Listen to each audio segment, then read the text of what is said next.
సినిమాయ నమః. నేను Mr B. నా మాట సూటిగా ఉంటుంది, మ్యాటర్ క్లియర్గా ఉంటుంది. మీరు చూస్తున్నారు Mr B channel. Welcome to the cinema info show. ఈ వీడియోలో న్యాచురల్ స్టార్ నాని గురించి మాట్లాడుకుందాం. ఎందుకంటే నాని నిదానంగా న్యాచురల్ స్టార్ అన్న ఇమేజ్ నుండి బయటకు వచ్చేయడానికి తీవ్రంగా ప్రయత్నిస్తున్నాడు. ఇకపైన మనం న్యాచురల్ స్టార్ నాని అని కొత్త పేరు ఎత్తుకోవాల్సిందే కన్ఫర్మ్. అందుకోసమే తను చాలా దీక్షగా కష్టపడుతున్నాడు, దీక్షగా ప్లానింగ్స్ చేస్తున్నాడు. సంకల్పంతో దీక్షగా కొత్త టైటిల్ కోసం ఎందుకు ప్రయత్నిస్తున్నాడు అంటే, నాకు అనిపించింది మాత్రం ఒకటే, ఏదైతే కుట్టకూడదో అది కుట్టింది ప్రేమ దోమ లాంటిదే. అది కూడా వన్స్ అది కుట్టిందా ఒక చోట నిలవనివ్వదు, పరితపించేలాగా చేస్తుంది, అనుకున్నది సాధించేలాగా చేస్తుంది. ప్రస్తుతం నాని ఆ ఎఫెక్ట్ లోనే ఉన్నాడు అని అనిపిస్తుంది. కాకపోతే ఏంటి, నాని ఏంటి రీసెంట్ లైనప్, అతని గెటప్స్, అతని క్యారెక్టర్స్ చూస్తుంటే ఏమనిపిస్తుంది, ఎవరికైనా ఏమనిపిస్తుంది, ఫాలో అవుతున్న వాళ్ళకి అర్థం అవుతుంది. నాని ఒక మార్పును కోరుకుంటున్నాడు, మార్పుని చూపించాలి అనుకుంటున్నాడు. అలా చూపించాలి అనుకోవడానికి కారణం ఆ దోమే, ప్రేమ దోమ కాదు, అది ఒక ప్రత్యేకమైన దోమ. అది కుట్టింది అంటే వేరే రకమైన వైరస్ సోకుద్ది. ఆ వైరస్ చాలా చేపిస్తుంది, విచిత్రాలు చేపిస్తుంది, అద్భుతాలు చేపిస్తుంది. పాజిటివ్ వేలో ఆలోచిద్దాం, నెగిటివ్ గా కాదు. కొన్ని మంచి దోమలు ఉంటాయి, వాటి వల్ల మంచి జరుగుద్ది. మంచి వైరస్లు ఉంటాయి, వాటి వల్ల మంచి జరుగుద్ది. అలా అనుకుందాం. ఆ రకమైన ప్రభావంలోనే నాని ఉన్నాడు అనుకోవాలి. లేకపోతే ఏంటి, నానిని ఎలా అనుకునేవాళ్ళం, పక్కింటి అబ్బాయి, రాముడు మంచి బాలుడు, ఈ ఇమేజ్ లోనే చూసుకుంటా వచ్చాం. అలాగే తన కెరియర్ ని మొదలు పెట్టాడు, అలాగే సక్సెస్ అయ్యాడు. ఆ ఇమేజ్ తో తన కెరియర్ మొత్తాన్ని కంప్లీట్ చేసేసుకోవచ్చు, అంత పాపులారిటీ సంపాదించుకున్నాడు. కానీ నాని అక్కడే ఆగిపోదలుచుకోలేదు. Cool hero, soft hero, hard hero ఇవే అనిపించుకోదలుచుకోలేదు. మాస్ ఫాలోయింగ్ అనేది అనుకోకుండా వచ్చింది, తను ఎక్స్పెక్ట్ చేయకుండా వచ్చింది. ఎంసీఏ మూవీ దగ్గర నుండి నాని మాస్ కెరియర్ మొదలైంది. మాస్ హీరోగా తెలుగు ఫిల్మ్ ఇండస్ట్రీలో తన ప్రయాణాన్ని మొదలు పెట్టాడు. కొత్త డైరెక్టర్స్ని, నమ్మకం ఉన్న డైరెక్టర్స్ని పెట్టుకుంటున్నాడు, తన క్వార్టర్లో కట్టేసుకుంటున్నాడు వాళ్ళని. తన కోసం ఏమైనా చేయాలి, ఏదో ఒకటి చేసి నాని అన్నకి హిట్ ఇవ్వాలి అని పరితపించే డైరెక్టర్స్ ని తన క్వార్టర్లో పెట్టేసుకున్నాడు. క్లియర్ గా మంచి మంచి అవకాశాలు ఇస్తున్నాడు, వాళ్ళని ఇన్స్పైర్ చేస్తున్నాడు. ఫెయిల్యూర్స్ వచ్చినా సరే ఇంకొక అవకాశం ఇచ్చి వాళ్ళని ఎంకరేజ్ చేస్తున్నాడు. అలాంటి ఎంకరేజ్మెంట్ దొరుకుతున్నప్పుడు కసిగా పనిచేస్తారు. ఆ హీరోని నిలబెట్టడం కోసం వాళ్ళు బ్లడ్ పెడతారు. అలాంటి డైరెక్టర్స్ ని తయారు చేసుకున్నాడు నాని. వాళ్ళకి అవకాశాలు ఇస్తున్నాడు, వాళ్ళకి క్రియేటివ్ ఫ్రీడమ్ ఇస్తున్నాడు. రెచ్చిపోతున్నారు అంతే కదా. ఒకసారి ఓడిపోయిన వాడికి చెయ్యందిచ్చి పదా సాహసం చేద్దామంటే మామూలుగా చేయడు అసలు. అంతకు ముందలకు మించిన కసితో చేస్తాడు. శైలేష్ కొలను హిట్ 3తో అదే చేస్తున్నాడు. కనపడుతుంది ఆ కసి. హిట్ 3 టీజర్ మొత్తం కూడా ఆ కసి చాలా పవర్ఫుల్ గా కనపడుతుంది. నానిని మామూలుగా ప్రెజెంట్ చేయట్లేదు, మనం ఊహించిన నానిని చూపిస్తున్నాడు శైలేష్ కొలను. నాని కూడా ఎక్స్పెక్ట్ చేయని ఊరమాస్ అవతారంలో కనపడుతున్నాడు. అంత ఆరోగన్సీని మనం అసలు తట్టుకోవడం కూడా కష్టం నాని నుంచి, కానీ చూపిస్తున్నాడు. కారణం ఏమిటంటే నానికి కుట్టిన ఆ దోమే కారణం. ఏదైతే కుట్టకూడదో అదే కుట్టింది. దాని మూలంగానే నాని అలా బిహేవ్ చేస్తున్నాడని చెప్పొచ్చు, అలాంటి క్యారెక్టర్ చేస్తున్నాడని చెప్పొచ్చు, అంత రెచ్చిపోయి యాక్ట్ చేస్తున్నాడని చెప్పొచ్చు, అంత వైలెంట్ గా పెర్ఫార్మెన్స్ ఇస్తున్నాడు అని చెప్పొచ్చు. అదేమిటి, దాని గురించి స్పష్టంగా మాట్లాడతా, మొత్తం క్లియర్ గా చెప్పిన తర్వాత చెప్తా. ఏం కుట్టకూడదో, అది ఎందుకు కుట్టింది నానిని, దాని ప్రభావం ఏమిటి మాట్లాడుకుందాం. క్లారిటీ వస్తుంది చివరికి వచ్చేప్పటికి. యాక్చువల్గా ఇలాంటి ప్రయోగాలు చేయాలి. సక్సెస్ చేతిలో ఉన్నవాళ్ళు ఖచ్చితంగా ఇలాంటి ప్రయోగాలు చేయాలి. చాలా మందికి అవకాశం ఉండదు. పట్టుకున్నదల్లా బంగారం అయిపోవటం, చేసిన ప్రతి ప్రాజెక్టు సక్సెస్ అయిపోవటం, సూపర్ సక్సెస్ఫుల్ కెరియర్ నడవటం అందరి హీరోలకి ఉండదు. చాలా మంది స్ట్రగుల్ అవుతూ ఉంటారు. ఒకసారి సక్సెస్ వస్తే 2-3 ఫ్లాపులు పడతా ఉంటాయి, అప్స్ అండ్ డౌన్స్. కెరియర్ నిలబెట్టుకోవడం కోసం, అవకాశాలు తెచ్చుకోవడం కోసమే నానా గందరగోళం పడుతూనే కెరియర్ని లాగుతూ ఉంటారు. చాలా తక్కువ మందికి మాత్రమే సక్సెస్ఫుల్ మీద సక్సెస్, వరుస సక్సెస్లు వస్తూ ఉంటాయి.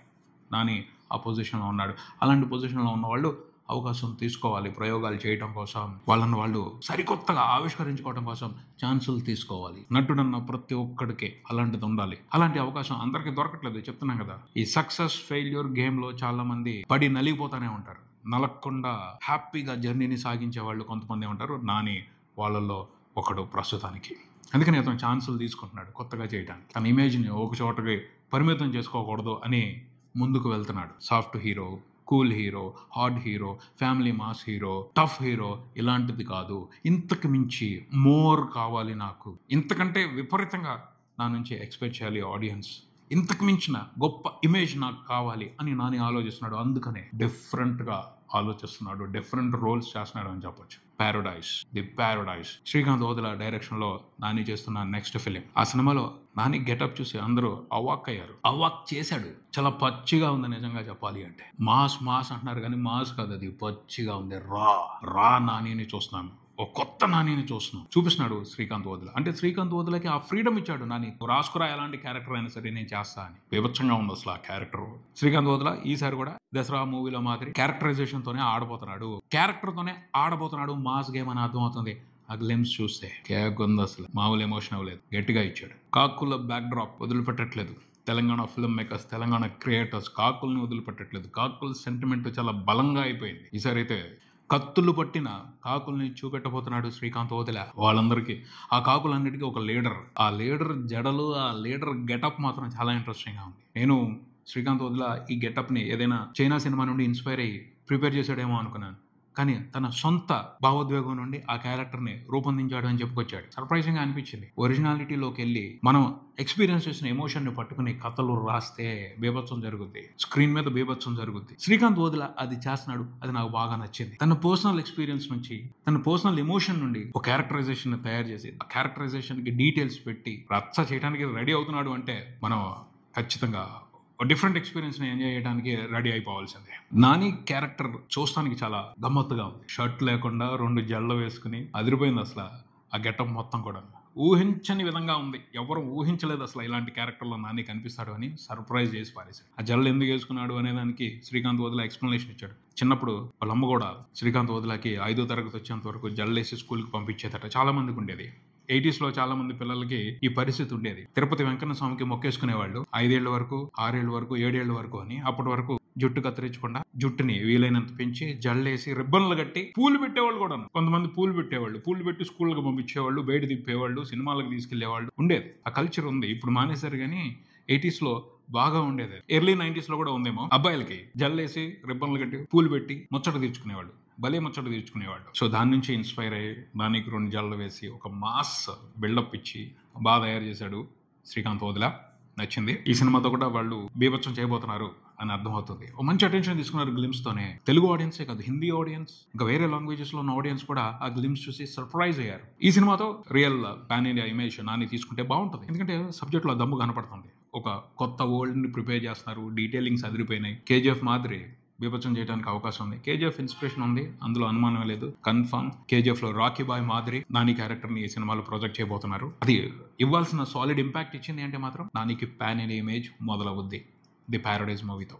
ఐ థింక్ హిట్ 3తో కూడా అర్జున్ సర్కార్ క్యారెక్టర్ కూడా ఖచ్చితంగా పాన్ ఇండియా ఇమేజ్ వచ్చే అవకాశం కనపడుతుంది. ఆ క్యారెక్టర్లో కూడా డిఫరెంట్ యూనిక్ పొటెన్షియల్ కనబడుతుంది, ఎంటర్టైన్మెంట్ పొటెన్షియల్ కనబడుతుంది. అంత డిఫరెంట్ గా యూనిక్ గా ఉంది నాని పర్ఫార్మెన్స్, నాని క్యారెక్టరైజేషన్. అది కూడా బాగుంది అంటే ఓ మంచి థ్రిల్లర్ కన్ఫర్మ్. శైలేష్ ఖోల్ను ఓ మర్డర్ మిస్టరీని చేజ్ చేపిస్తున్నాడు అర్జున్ సర్కార్తో. కాకపోతే క్యారెక్టరైజేషన్ మాత్రం వేరే లెవెల్లో ఉంది. థ్రిల్లర్ ఇలాంటి హీరో క్యారెక్టరైజేషన్ ని చాలా మంది ఆడియన్స్ ఎంజాయ్ చేస్తారు. తెలుగు ఆడియన్స్ అనే కాదు, భాషలతో సంబంధం లేకుండా చాలా మంది ఆడియన్స్ ఎంజాయ్ చేసే అవకాశం ఉంటుంది. సో హిట్ 3తో కూడా నాని ఒక కొత్త ఇమేజ్ తీసుకునే అవకాశం ఉంది. ఆ తర్వాత వెంటనే ప్యారడైజ్ మూవీతో పాన్ ఇండియా లెవెల్లో మూవీ లవర్స్ ని ఎంటర్టైన్ చేసేటంటే మాత్రం తనకి కొత్త ఇమేజ్ స్టార్ట్ అవుతుంది. దానికోసం నాని పరితపిస్తున్నాడు అని చెప్పొచ్చు. ముందే మాట్లాడుకున్నాం, ఏదైతే కొట్టకూడదో అది కుట్టింది. దాని మూలంగానే నాని ఇలాంటి క్యారెక్టర్స్, ఇలాంటి డెసిషన్స్, ఇలాంటి కథలు, ఇలాంటి గెటప్స్ ఓకే చేస్తున్నాడు అని అనిపిస్తుంది. ఏంటది అంటే ఏ నటుడికైనా ఒకటి ఉంటుంది, దాన్ని మనం జిల్ అనొచ్చు. ఒక రకమైన కాంక్ష, తీరని కాంక్ష ఉండాలి. ఏ కళాకారుడికైనా అలాంటి కాంక్ష ఉన్నప్పుడే వాళ్ళు అద్భుతాలు చేస్తారు. ఎవరు ఊహించని అద్భుతాలు చేస్తారు. ప్రతి నటుడికి, సక్సెస్ఫుల్ నటుడికి ఉండాల్సిన కాంక్ష ఏమిటి అంటే విలక్షణత. విలక్షణ నటుడురా వీడు అని అనిపించుకోవాలి అన్న తపన ఉండాలి. అప్పుడు వాళ్ళు ఏదైనా చేస్తారు. విలక్షణత లేకపోతే ఓ మోసా హీరో లాగా, ఓ రొటీన్ హీరో లాగా 4 సినిమాలు చేసుకుంటా అలా బతుకుతా ఉంటారు. తప్పించి పైకి ఎదగడం అనేది ఉండదు. ఎప్పుడైతే విలక్షణత కోసం తప్పిస్తారో, కథలకు సంబంధించి కానీ, క్యారెక్టర్స్కి సంబంధించి కానీ, గెటప్లకు సంబంధించి కానీ విలక్షణత కోసం పరితపిస్తారో ఆ యాక్టర్స్ ఖచ్చితంగా ఉన్నతమైన పొజిషన్స్కి వెళ్తారు. ఆ విలక్షణత కోసం పరితపించాలి. అలాంటి వాళ్ళు ఓ చోట ఆగరు, ఎవరు ఊహించని స్థాయికి వెళ్ళిపోతారు. నాని కూడా అలాంటి స్థాయి కోసమే పరితపిస్తున్నాడు. అందుకోసమే విలక్షణతకి కావాల్సినంత అవకాశం ఇస్తున్నాడు. తన పరిధిలో తనకి ఎవరి దగ్గర అయితే ఫ్రీడమ్ ఉంటుందో ఆ డైరెక్టర్స్కి అవకాశం ఇస్తూ విలక్షణ నటుడు నాని అని అనిపించుకోవాలని పరితపిస్తున్నాడు. అతను నిజాయితీగా పరితపిస్తే ఖచ్చితంగా జరిగి తీరుద్ది. ఇలాంటి ప్రయోగాలు చేస్తే ఒకటి కాకపోతే రెండోది కాకపోతే మూడోది ఖచ్చితంగా సక్సెస్ అవుద్ది. నాని అనుకున్న గొప్ప పొజిషన్ కి ఖచ్చితంగా వెళ్తాడు. ఈ మధ్య అందరూ అసలు అనడం మానేశారు. ఒకప్పుడు విలక్షణ నటుడు అని చాలా కామన్ గా వినపడేది కొంతమంది నటులకు సంబంధించి. అది పోయింది. ఇప్పుడు విలక్షణ నటుడు అని ఎవరిని అంటలా, నాని దాన్ని సొంతం చేసుకోవడం కోసం ట్రై చేస్తున్నాడు అని అనిపిస్తుంది. న్యాచురల్ స్టార్ నాని కాదు, విలక్షణ స్టార్ నాని అని అనిపించుకోవాలని తపనపడుతున్నాడు అనిపిస్తుంది. అదే కుట్టింది, ఆ దోమే కుట్టింది అతను. అది ఒకసారి కుట్టింది అంటే టాలెంట్ ఉన్న నటుడిని కుదురుగా ఉండనివ్వదు, అద్భుతాలు చేస్తుంది. విచిత్రాలు చేస్తుంది, వింతలు చేస్తుంది. ఆ ప్రాసెస్ లోనే ఉన్నాడు నాని. సక్సెస్ అవ్వాలని నేనైతే మనస్ఫూర్తిగా కోరుకుంటున్నాను. ఇది ఇక్కడికి మరో వీడియోతో మళ్ళీ కలుద్దాం. ఈ వీడియో మీకు నచ్చితే లైక్ చేయండి, మీ ఫ్రెండ్స్ తో షేర్ చేసుకోండి, మీ అభిప్రాయాన్ని కామెంట్ చేయండి, ఈ ఛానల్ ని సబ్స్క్రైబ్ చేయండి. నేను Mr B. Keep watching Mr B channel. Thank you.